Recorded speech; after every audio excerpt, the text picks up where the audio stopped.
L'accroissement des progrès scientifiques soulève des questions éthiques, d'où la révision de la loi bioéthique fin 2018. Au préalable, des débats publics ont été organisés pour collecter l'avis des citoyens. En Guadeloupe, ils ont porté sur 2 thèmes, les données numériques de santé et la PMA, GPA, ou la procréation médicalement assistée, gestation pour autrui. On va parler de données numériques de santé. Alors, peut-être qu'en introduction, je peux essayer d'expliquer un peu ce que c'est que ces données numériques de santé. Sont produites par beaucoup d'outils différents. Tous les professionnels de santé, la plupart maintenant sont informatisés, et ils produisent des données numériques de santé. Nous avons un long débat éthique, chacun a pu donner son avis. Il en ressort quand même qu'il faut que ces données soient sécurisées, parfaitement sécurisées, que certaines données pourront être données à certaines personnes, cela veut dire à certains professionnels. Il y aura une gradation dans la diffusion des données numériques.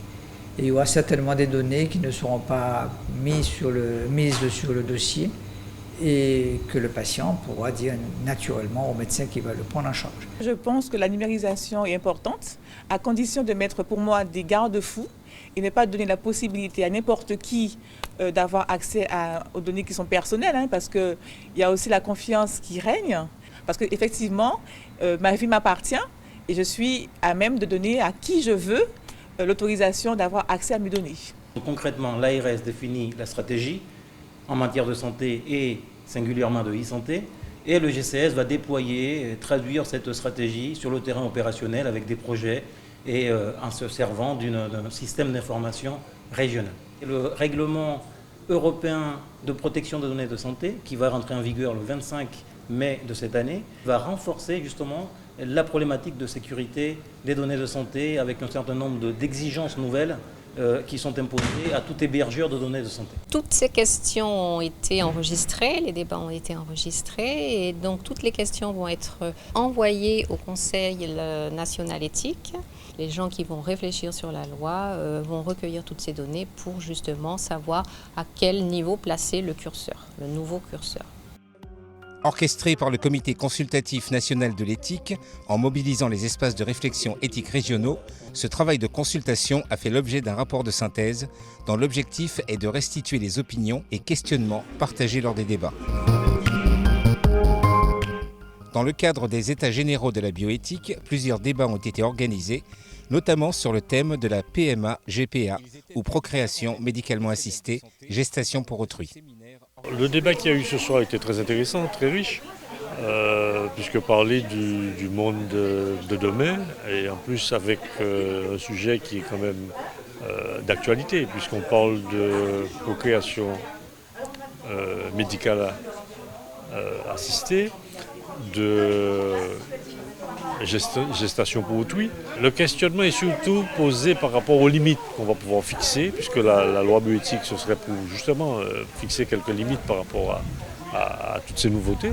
Et rassurer, on n'est pas encore rassuré, puisqu'on ne sait pas ce qui va être décidé, et puis on ne sait pas comment sera ce monde de demain. Ce qui était très intéressant, c'est qu'on avait des profils assez différents au sein de l'Assemblée. Il y avait à la fois une pédiatre, des psychologues, donc effectivement les points de vue étaient différents mais complémentaires. Donc on a pu effectivement balayer plusieurs aspects de la question, aussi bien l'aspect psychologique que l'aspect développemental de l'enfant par la suite.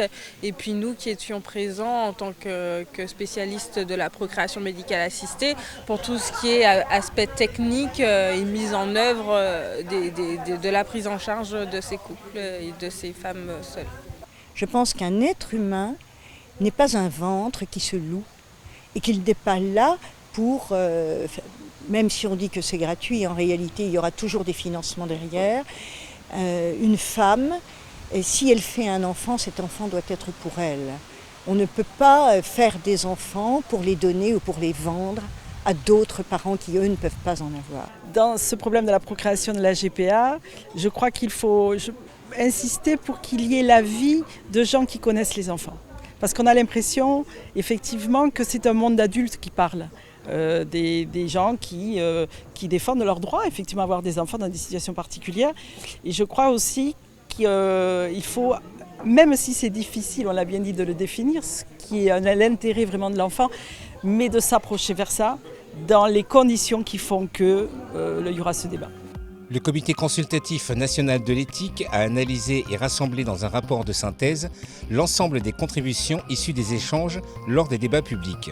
Ce rapport, auquel notre région a participé, est destiné à éclairer les acteurs publics et législateurs qui porteront la révision de la loi relative à la bioéthique.